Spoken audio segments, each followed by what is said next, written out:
So with that, I'm happy to take a couple questions back there. Yes, ma'am. Yes, a couple things. In your inaugural speech, you talked about this being the golden age of conservation. Do you feel that conservation has been neglected prior to your administration? And then what's your response to the Democratic chair resigning?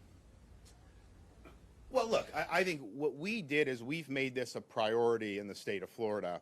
And we did it partially because it's the right thing to do. I mean, I've said 4 years ago, and then I reiterated that on last Tuesday, we need to leave Florida to God better than we found it. It's just something that we have to do. Now, by doing that, you're also fortifying the economic engine that this state represents. I mean, the people that are coming to visit, they want to visit, they want to go to the beaches, they want to go fishing, they want to go boating, they want to do those things. So that's just the lifeblood of our state's DNA, and so it's the right thing to do, but it also reinforces, I think, our economic objectives. And the fact of the matter is, you look at our surplus, you look at all this stuff we've been able to do, and not just here.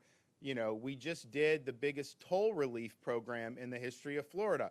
So there's people, and I know they have some tolls here, some parts of the state, it's like you can't commute to work without getting hit with these tolls. So that's a 50% reduction. You look at what we've done, we've raised teacher salaries, we did bonuses for police officers coming in from out of state. We've done so many different things. We did the biggest tax relief in Florida history last year. We're going to do much more this year. All of that is because the state has been managed well, and you have good fiscal stewardship, and you have this surplus, and so you're able to do a bunch of different things. And so I think it's just about what you prioritize. I know other people have done stuff in the past, but I think we've really kind of taken the bull by the horns and go forward.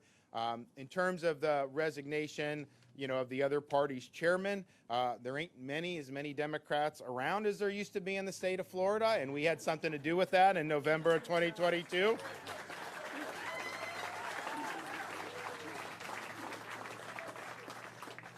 And if you think this is the first time, so Tuesday after the inauguration, because it wasn't just the governor, it was all the cabinet members, it was the first time in 150 years that there's not a single Democrat in statewide office in the state of Florida. And